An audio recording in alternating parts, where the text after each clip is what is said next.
नमस्कार दोस्तों, जय हिंद। स्वागत है आपका आपके अपने चैनल पाठशाला विद केके में। जैसा कि आप लोगों ने थंबनेल देखा है दोस्तों, उसमें मैं बताया हूं कि अपस्वर और उपस्वर को आप कभी नहीं भूलेंगे। अगर ये वीडियो को आपने देखा तो कैसे नहीं भूलेंगे, ध्यान दीजिएगा।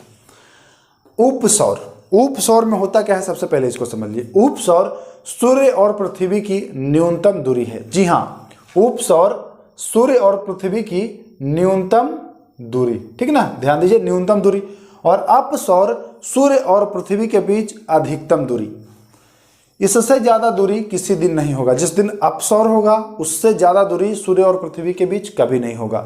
और उपस्वर जो है, इससे कम दूरी कभी नहीं होगा, है ना।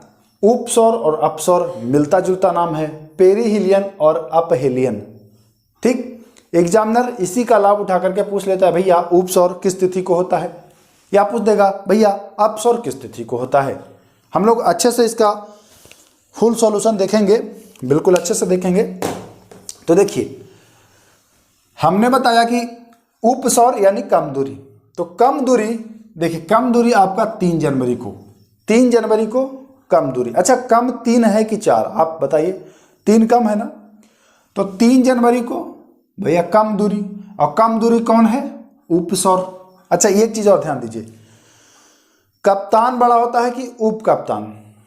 कप्तान, उप मतलब उससे कम, है ना, उप मतलब उससे कम, तो उप मतलब कम।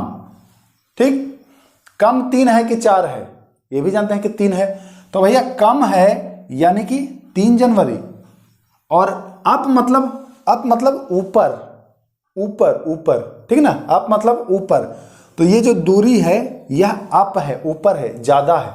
समझ पा रहे हैं, अप मतलब ऊपर, ऊपर मतलब ज्यादा है, ज्यादा है, ठीक ना। तो ऐसे याद कर लीजिएगा, अपस्वर यानी अप मतलब ऊपर है, ऊपर यानी कि 3 से ऊपर है 4 जुलाई, ठीक ना, 3 जनवरी से ऊपर है 4 जुलाई। तो ये आपको याद हो गया होगा, अपहेलियन 4 जुलाई और उपस्वर 3 जनवरी। या एक तरीका और है याद करने का, यहां आपको देखिए, यहां आपको ये 3 जैसा दिख रहा होगा, तो उपस्वर 3 जनवरी, बस उपस्वर 3 जनवरी।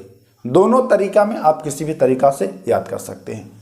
भैया देखिए, 3 जनवरी के बीच जो दूरी होती है 3 जनवरी को, वह 147 मिलियन किलोमीटर। और 4 जुलाई को जो दूरी होती है वह होती है 152 मिलियन किलोमीटर। अब देखिए, मैं एक चीज और बता दूं कि जो पृथ्वी पर सबसे ज्यादा गर्मी पड़ती है, तो भाई जाहिर सी बात है कि नजदीक होगा तो गर्मी पड़ेगा ही पड़ेगा, बिल्कुल पड़ेगा। तो सबसे ज्यादा गर्मी पड़ती है 3 जनवरी को। अब आप बोलेंगे कि सर 3 जनवरी को तो जाड़ा होता है, आप बता रहे हैं कि सबसे ज्यादा गर्मी पड़ती है।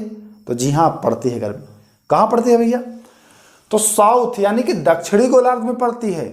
हम लोग उत्तरी गोलार्ध में है ना, हम लोग हैं उत्तरी गोलार्ध में।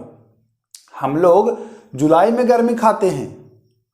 अगर उपस्वर की घटना जुलाई में हुई होती तब क्या होता, उपस्वर की घटना जुलाई में हुई होती तो भाई दूरी और कम जाती। एक तो ऐसे जुलाई वाली गर्मी, और ऊपर से 3 मतलब नजदीक हो जाने की वजह से और भयंकर गर्मी, बहुत ज्यादा गर्मी होती। वही स्थिति होती है दक्षिणी गोलार्ध में। एक तो गर्मी है क्योंकि सूर्य है दक्षिणी गोलार्ध में उस समय, है कि नहीं, अपने यहां जाड़ा हो रहा है उस समय, और ऊपर से दूरी भी कम गई तो भयंकर गर्मी होती है।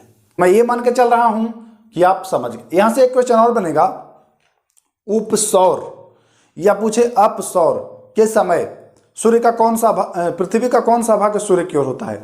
तो भाई अपस्वर के समय पृथ्वी का उत्तरी गोलार्ध होता है, और उपस्वर के समय पृथ्वी का दक्षिणी गोलार्ध सूर्य के ओर होता है।